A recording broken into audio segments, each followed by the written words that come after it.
Oke, baik, puji nama Tuhan. Pada malam hari ini kita akan memulai membahas tentang surat Efesus pasal 2 ayat yang pertama sampai ayat yang ke-10. Ini kita akan mengekspos ayat per ayat. Biarlah kita bisa mengetahui pemahaman tentang Alkitab, supaya kita bisa melihat ayat per ayat ketika kita menafsir, atau bisa jadi juga pas kita juga diberikan kesempatan untuk khotbah. Bahkan juga bagi Bapak Ibu saudara-saudari yang akan mengikuti channel ini, biarlah bisa mendapatkan ilmu, bisa mendapatkan wawasan, bisa mendapatkan pengertian melalui eksposisi surat Paulus, yaitu surat Efesus pasal 2 ayat yang ke-1 sampai yang ke-10. Saya bersyukur bahwa Tuhan kita adalah Tuhan yang hebat, Tuhan yang luar biasa. Dia Allah Immanuel, Allah yang perkasa. Dia Bapa yang kekal. Makanya ketika Dia mengaruniakan rohnya kepada kita, pasti kita diberikan hikmat. Mungkin ketika kita belajar atau kita melihat video atau nonton tentang materi-materi yang berbobot, itu pasti gampang-gampang sulit untuk kita mengerti. Tetapi saya mengingatkan melalui video ini, Bapak Ibu saudara-saudari sekalian, pasti Roh Kudus akan memberikan pengertian. Yang penting yang kita butuhkan adalah menanti waktu Tuhan, bersabar bahwa pasti ada pertolongan Tuhan untuk kita mengerti tentang setiap ayat per ayat, ya. Jadi kita akan memulai sekarang dengan mengekspos Efesus pasal 2 ayat 1 sampai 10. Oke, baik. Di sini dikatakan manusia secara alamiah. Kalau ayat 1 sampai 3 Bapak Ibu saudara-saudari sekalian, ini pasti akan berbicara tentang dosa, mati dalam dosa dan pelanggaran. Ayat 1 Bapak Ibu saudara-saudari, saya bacakan buat kita. Alkitab menggambarkan manusia bukan sebagai orang yang sakit atau setengah mati, tetapi sebagai orang yang mati secara rohani. Ingat ya, di ayat 1 ini berbicara tentang orang yang mati secara rohani. Ciri-ciri orang yang mati secara rohani itu seperti apa Bapak Ibu saudara-saudari? Di sini kita akan melihat bahwa di sini ada 3 ciri-ciri orang yang mati secara rohani. Yang pertama adalah bahwa tidak menghargai hal-hal yang rohani. Kalau kita melihat dalam ayatnya adalah 1 Korintus pasal 2 ayat yang ke-14. Yaitu ciri-ciri yang pertama, tidak menghargai hal-hal yang rohani dengan dasar data ayat, yaitu 1 Korintus pasal yang kedua ayat yang ke-14. Dan juga yang kedua Bapak Ibu saudara-saudari, ciri-ciri orang yang mati secara rohani, yang kedua adalah tidak kenal Allah dan hidup jauh dari persekutuan dengan Allah. Ingat, ciri-ciri orang yang mati secara rohani yaitu tidak mengenal Allah dan hidup jauh dari persekutuan dengan Allah. Yaitu apa? Ayatnya Efesus pasal 4 ayat 17 dan sampai ayat yang ke-18. Dan juga yang terakhir, ciri-cirinya yang terakhir adalah aktif berbuat dosa karena mereka tidak peduli kepada firman Tuhan yang adalah rohani. Itulah ciri-ciri Bapak Ibu saudara-saudari, yaitu dari 3 ciri-ciri ini. Saya percaya bahwa dalam 3 ciri-ciri ini pasti memang kita melihat yang sekarang ini, kalau ketika orang-orang yang mati secara rohani, pasti cenderungnya pasti akan mencari kenyamanan duniawi. Itu udah pasti. Makanya ketika kita mencari Tuhan, maka hidupan kerohanian kita itu akan terbangun, spiritualitas kita itu akan terbangun. Bahkan juga di sini diperbudak oleh dosa. Kalau kita melihat di dalam ayat yang kedua ini Bapak Ibu saudara-saudari, pasti ada namanya diperbudak oleh dosa. Ayat yang kedua saya bacakan di penjelasannya seperti ini. Dalam Alkitab Indonesia Bapak Ibu saudara-saudari, pada ayat 2a terdapat 2 kata kerja, yaitu mengikuti dan mentaati. Saya ulangi. Di dalam 2a ini ada 2 kata kerja, yaitu mengikuti dan mentaati. Seharusnya hanya ada 1 kata Bapak Ibu saudara-saudari, 1 kata kerja dan terjemahan hurufiahnya adalah berjalan yang menunjukkan suatu gaya hidup. Terjemahan hurufiah adalah berjalan yang menuju suatu gaya hidup atau kebiasaan. Jadi, ini menunjukkan bahwa manusia itu sudah begitu terbiasa berbuat dosa, atau dengan kata lain manusia itu diperbudak oleh dosa. Ya, kalau kita melihat dalam Efesus pasal 2a ini, itu ada dua kata kerja, yaitu mengikuti dan mentaati. Dan juga di sini Bapak Ibu Saudara-saudari, ada juga kata-kata orang-orang durhaka pada akhir ayat yang kedua. Seharusnya adalah anak-anak ketidaktaatan. Tetapi di sini manusia disebutkan demikian karena mereka selalu tidak taat, mereka terus berbuat dosa. Mereka adalah hamba dosa dan tidak bisa berbuat baik. Kalau kita melihat dalam kitab Yohanes, Bapak Ibu Saudara-saudari, Yohanes 8 ayat 34 dan Roma 8 ayat 7 sampai 8 dan juga dalam Lukas 6 ayat 33. Di sini dikatakan seolah-olah Tuhan Yesus mengajar bahwa manusia bisa berbuat baik. Tetapi yang dimaksudkan adalah perbuatan baik, saya ingatkan, perbuatan baik secara lahiriah. Tetapi dalam arti yang sesungguhnya, manusia yang belum bertobat tidak bisa berbuat baik. Ingat ya, kalau secara manusia lahiriah, manusia itu bisa berbuat baik secara lahiriah. Tetapi dalam arti yang sesungguhnya Bapak Ibu, manusia artinya yang belum bertobat tidak bisa berbuat baik. Yang bisa berbuat baik itu adalah ketika dia menerima Kristus sebagai Tuhan dan Juru Selamat, ketika dia percaya bahwa Tuhan itu adalah Tuhan dan Juru Selamat, Yesus Kristus adalah satu-satunya jalan dan kebenaran dan hidup. Saya percaya bahwa disitulah ada dimeteraikan oleh Roh Kudus untuk apa? Berbuat baik. Itulah kalau kita melihat di ayat yang kedua ini. Dan juga ada 3 hal di balik dosa. Ingat baik-baik, ada 3 hal di balik dosa. Dunia, setan, dan daging. Ayat 2 dan 3, yaitu saya mau bacakan bunyi. Di sini jelas bahwa yang dimaksud dengan dunia di sini adalah prinsip-prinsip dunia yang bertentangan dengan firman Tuhan. Lalu yang dimaksudkan dengan daging adalah kemanusiaan yang sudah jatuh dalam dosa, condong dan pada dosa. Dan juga setan. Kalau di sini kita katakan setan menggunakan dunia dari luar dan daging dari dalam untuk menjatuhkan manusia ke dalam dosa. Inilah ada 3 hal di balik dosa ini. Jadi Bapak Ibu harus mengerti di ayat 2 dan 3 ini, yaitu ada dunia, ada setan, dan ada daging. Itu Bapak Ibu. Dan juga ada di bawah murka atau hukuman Allah. Ayat yang ketiga saya baca. Orang-orang yang harus dimurkai seharusnya adalah anak-anak kemurkaan, dan ini menunjukkan bahwa manusia itu ada di bawah murka Allah. Jadi manusia bukannya ada pada posisi netral. Dia ada di bawah murka Allah, dan kalau ia meneruskan hidupnya tanpa ada pertobatan, percaya kepada Yesus, otomatis ia akan masuk ke neraka. Ingat, di sini otomatis ketika dia tidak ada namanya pertobatan dalam dirinya, atau tidak mengaku Yesus sebagai Tuhan dan Juru Selamat, tidak percaya, tidak mengaku dengan mulut dan percaya dengan hati, maka dia tidak akan masuk dalam kerajaan Allah. Itu di dalam ayat yang ketiga ini kalau kita melihat mengekspos ayat ini Bapak Ibu. Dan juga ketika hal tersebut di atas adalah keadaan alamiah. Kalau berbicara tentang keadaan alamiah manusia sebagai keturunan Adam, ini ditunjukkan oleh kata-kata, yaitu pada dasarnya ayat yang ketiga ya, yang seharusnya adalah secara alamiah.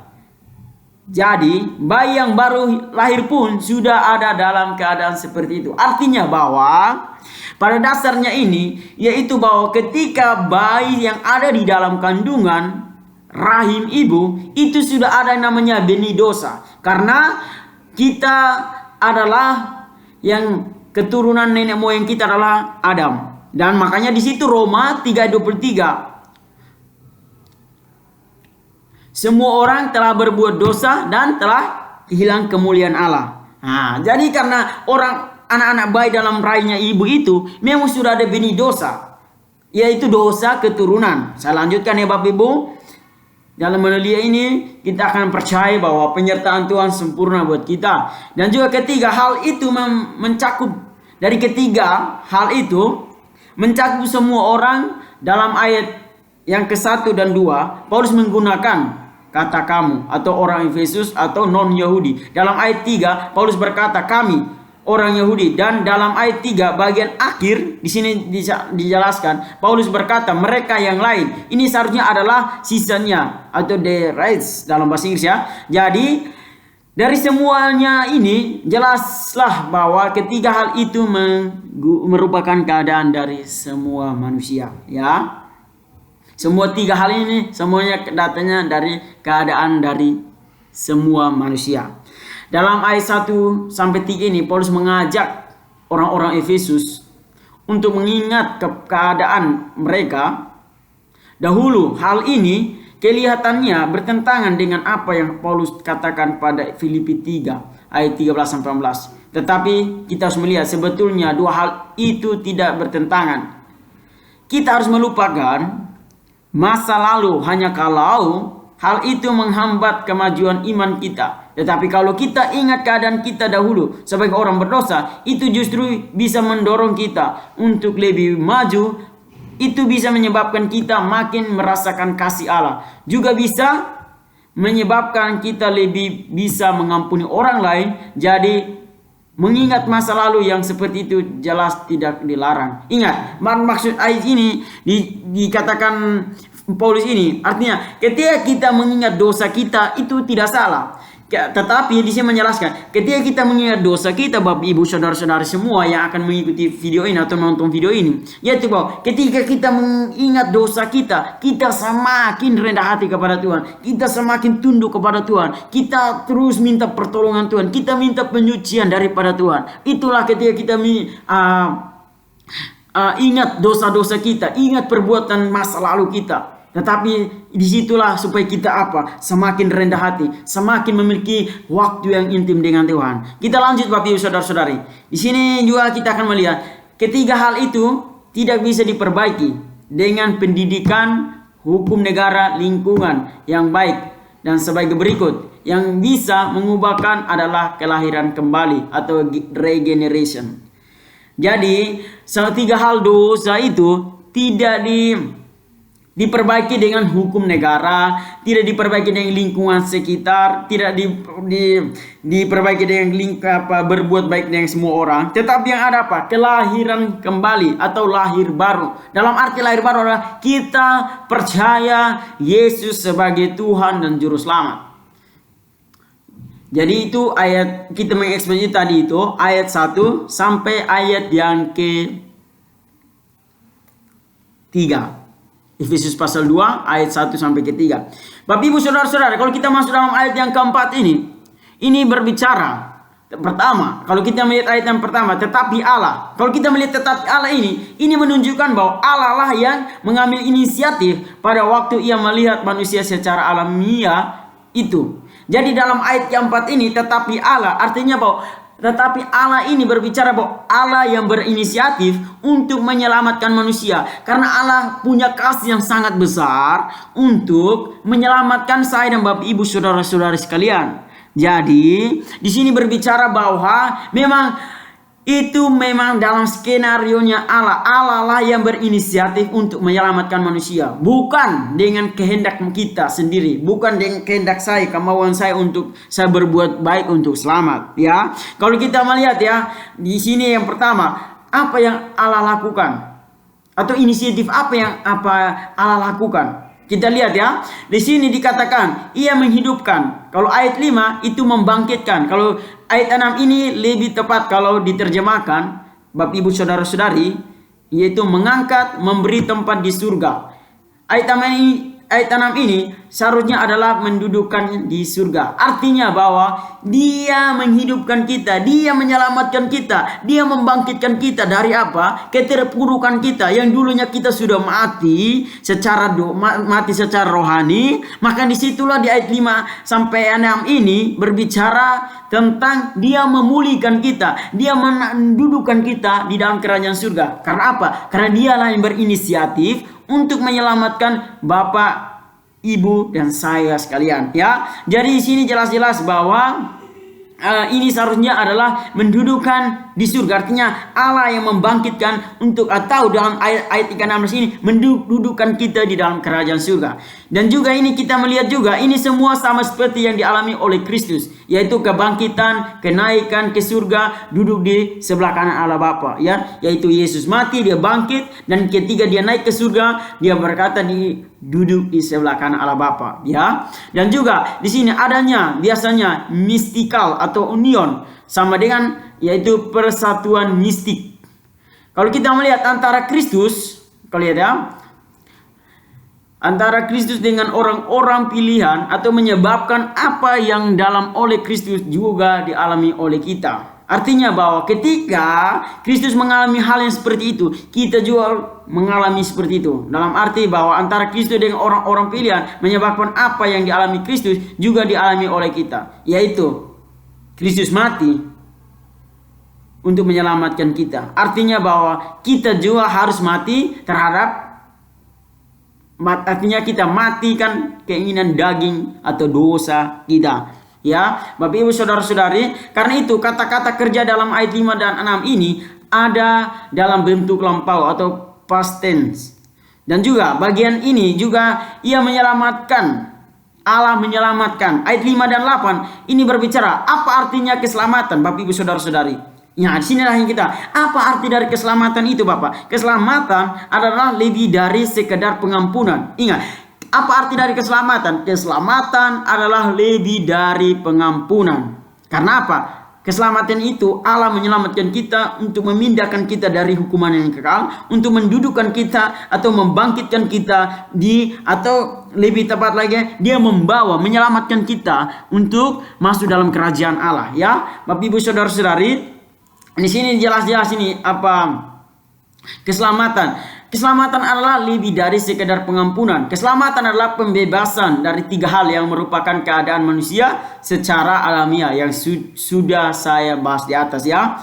Artinya bahwa dunia, daging, dan setan, ya. Dan juga keselamatan adalah anugerah atau pemberian Allah. Keselamatan itu hanya cuma-cuma. Keselamatan itu adalah anugerah yang diberikan kepada Allah kepada saya dan Bapak Ibu Saudara-saudari. Jadi kalau kita percaya sebagai Tuhan Yesus sebagai Tuhan dan Juru Selamat, maka disitulah terjadilah keselamatan. Artinya bahwa kita mendapatkan kehidupan kekal. Tetapi bagi orang yang tidak percaya, pasti otomatisnya akan mengalami siksaan api yang kekal itu, ya.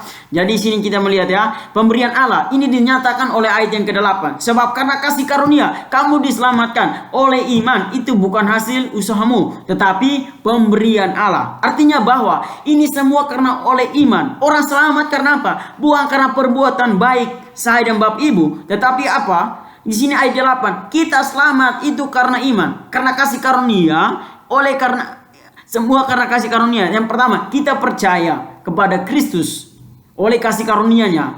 Makanya kita percaya, kita diselamatkan. Jadi jangan ada yang berpendapat seperti tetangga kita yang bersebelahan itu berkata bahwa kami berbuat baik, kami hidup saleh untuk selamat. Ingat, itu tidak ada dalam doktrin ajarannya agama Kristen. Tetapi ajarannya agama Kristen yaitu bahwa kita selamat oleh karena iman, bukan perbuatan baik kita, bukan karena kita hidup saleh. Tetapi ingat, ketika kita percaya Yesus sebagai Tuhan dan Juru Selamat, Bapak Ibu Saudara-saudari semua, itu kita dimeteraikan oleh Roh Kudus.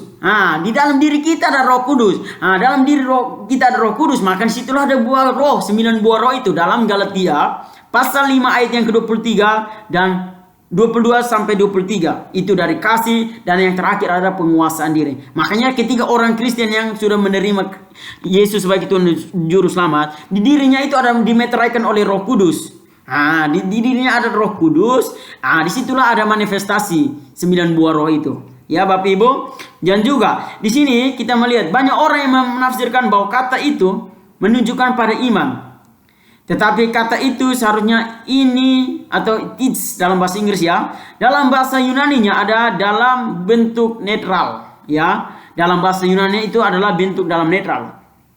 Sedangkan kata iman ada dalam bentuk feminim atau perempuan. Jadi jelas bahwa kata ini atau itu tidak mungkin menunjuk kepada kata iman. Kalau demikian, kata itu menunjuk pada apa? Tanda tanya, pada seluruh kalimat atau karena kasih karunia kamu diselamatkan oleh iman. Jadi artinya bahwa oleh karena kasih karunia kamu diselamatkan oleh iman. Jadi kita diselamatkan karena mutlak kasih karunia Allah, bukan karena perbuatan baik. Saya menekankan ini karena banyak ajaran-ajaran yang menyeleweng dari firman Tuhan. Banyak yang berkata, saya selamat karena perbuatan baik. Saya selamat karena apa? Saya rajin ke gereja. Saya selamat karena apa? Saya pergi untuk melakukan membagikan sembako, memperhatikan fakir miskin, bahkan memperhatikan orang-orang. Itu bagian keduanya. Tetapi bagian pertama adalah kita percaya dulu sebagai Yesus sebagai Tuhan dan Juru Selamat. Disitulah ada manifestasi kasih itu. Jadi saya mau tekankan ini, kita dikaruniakan, kita selamat karena oleh iman. Bapak Ibu Saudara-saudari, di sini juga kita melihat dengan kata lain, keselamatan karena kasih karunia oleh iman adalah pemberian anugerah Allah. Itu semua pemberian dari Allah, tidak dari keinginan kita manusia. Jadi karena dalam Yohanes 3 ayat 16 itu, karena begitu besar kasih Allah akan dunia ini sehingga ia telah mengaruniakan anaknya yang tunggal. Artinya bahwa dia Allah, pribadi Allah yang pribadi Tritunggal itu yang kedua itu menjelma jadi manusia atau mengambil natur manusia untuk menyelamatkan kita. Jadi kita bersyukur sekali bagi Bapak Ibu Saudara-saudari, kita percaya bahwa punya Tuhan kita adalah Tuhan yang hebat. Dia berinisiatif untuk menyelamatkan saya dan Bapak Ibu Saudara. Itu adalah hasil karena kasih karunia, bukan perbuatan baik ya. Dan juga di sini kita melihat keterangan atau iman. Di sini iman jelas juga merupakan anugerah atau pemberian Allah. Yohanes 6 ayat 65, Filipi 1 ayat 29. Di sini dikatakan, jadi para ahli teologi atau reformat bertentangan bukan dalam hal doktrinnya. Ingat, para ahli teologi reformat bertentangan bukan dalam hal doktrinnya. Di sini juga semua ahli teologi reformasi setuju bahwa baik iman maupun keselamatan adalah anugerah. Jadi anugerah atau pemberian Allah, melainkan hanya dalam penafsiran Efesus 2 ayat 8 ini. Dan juga Bapak Ibu Saudara-saudara, ada kalau kita melihat juga di dalam ayat yang ke-10 di sini dikatakan kata-kata buatan Allah. Ingat, dalam ayat yang ke-10 ini, kami ini buatan Allah diciptakan dalam Kristus Yesus. Di sini kita akan membahas buatan Allah. Dalam buatan Allah diciptakan. Di sini diciptakan buatan Allah, diciptakan ini membuang segala jasa atau kita dalam mendapatkan keselamatan. Jadi ini menyongkong pandangan bahwa keselamatan adalah anugerah. Artinya ini berbicara bahwa ini semua kasih karunia. Artinya manusia selamat karena anugerah, mutlak karena anugerah, bukan karena perbuatan baik. Saya tekankan, karena kita ini buatan Allah diciptakan dalam Kristus Yesus. Kita ini artinya bahwa buatan Allah diciptakan dalam apa? Kristus Yesus. Jadi itu berbicara bahwa keselamatan hanya karena anugerah. Saya melihat ini Bapak Ibu, mengapa Allah melakukan hal itu? Mengapa Allah melakukan itu? Kalau kita melihat ya, kita akan mengekspos atau membahas per kalimat ya. Karena rahmat, ingat, rahmat. Ayat 4 yaitu kasih karunia. Kalau ayat 5 dan 5, 8 dan kebaikannya. Jadi ini jelas-jelas. Jadi semua alasan ini terdapat dalam dirinya siapa? Dirinya Yesus, Bapak Ibu Saudara-saudari. Ini berbicara tentang dirinya Yesus. Jadi semua rahmat, kasih karunia, kebaikannya itu datangnya dari siapa? Dari dirinya pribadi Tritunggal, yaitu Yesus Kristus.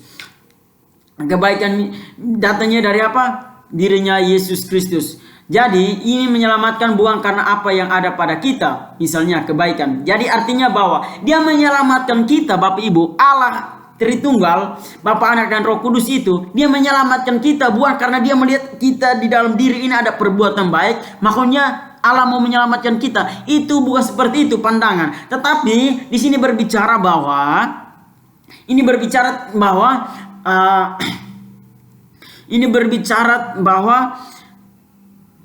kita yang betul-betul sudah berdosa, artinya mati secara rohani, maka disitulah Allah yang berinisiatif. Dia mengaruniakan anaknya untuk menyelamatkan kita. Jadi harus paham Bapak Ibu Saudara-saudara, Allah menyelamatkan kita bukan karena kita ada sedikit baik dalam diri kita. Makanya Allah yang berinisiatif menjadi manusia menyelamatkan kita. Tetapi memang kita benar-benar berdosa atau mati secara rohani, maka disitulah Allah kita yang luar biasa. Pribadi Allah yang kedua, Yesus Kristus Tuhan, yang sanggup menjelma jadi manusia untuk menyelamatkan saya dan Bapak Ibu Saudara-saudari. Jadi kita harus paham ya Bapak Ibu, Dia menyelamatkan kita bukan karena kita ada perbuatan baik sedikit, tetapi karena kita berdosa, maka Dia menyelamatkan kita. Dan juga ini kita melihat untuk menunjukkan kekayaan kasih karunia-Nya yang melimpah-limpah, ayat 7 ya. Yaitu pada masa yang akan datang, bukan berarti nanti di surga, tetapi juga sekarang waktu kita masih hidup. Artinya bahwa pada masa yang akan datang, artinya masa yang akan datang. Dan juga bukan berarti nanti di surga, tetapi juga sekarang waktu kita masih hidup. Artinya bahwa Dia menunjukkan kasih karunia-Nya itu dari masa yang akan datang. Dan juga bukan berarti nanti di surga, tetapi juga sekarang waktunya sekarang waktunya kita masih hidup. Artinya bahwa kasih karunia-Nya berlimpah-limpah dari masa yang akan datang, bahkan juga kita sekarang waktu kita masih hidup ini, kasih karunia-Nya masih ada, bahkan berlimpah-limpah atas diri Bapak Ibu dan saya saudara-saudari. Kita semua kasih karunia itu sampai hari ini masih tetap ada dalam hidup kita ya. Dan juga supaya kita berbuat baik, artinya di sini artinya bahwa kita berbuat baik, kita diselamatkan, kita sudah ditebus, kita sudah dibebaskan, kita dibebaskan dari hukuman yang kekal. Nah, di sini kalau kita melihat dalam ayat yang ke-10, saya bacakan buat kita semua. Pekerjaan baik itu sudah dipersiapkan Allah sebelumnya, dan Ia ingin supaya kita hidup. Dalam terjemahan hurufiahnya yaitu berjalan di dalamnya. Jadi Efesus 2 ayat 1 sampai 10 ini berbicara yaitu ini dimulai dengan manusia alamiah yang berjalan atau hidup dalam dosa. Artinya ayat 1 dan 2 itu berbicara tentang manusia yang berjalan di dalam dosa. Atau secara itu berbicara tentang manusia alamiah, manusia daging atau manusia yang mati secara rohani. Dan diakhiri dengan manusia buatan Allah yang berjalan atau hidup dalam pekerjaan atau perbuatan baik. Jadi kalau kita melihat ayat 1, 2 itu berbicara tentang manusia lahiriah atau alamiah atau manusia yang mati secara rohani. Dan juga kalau kita melihat dalam ayat yang ke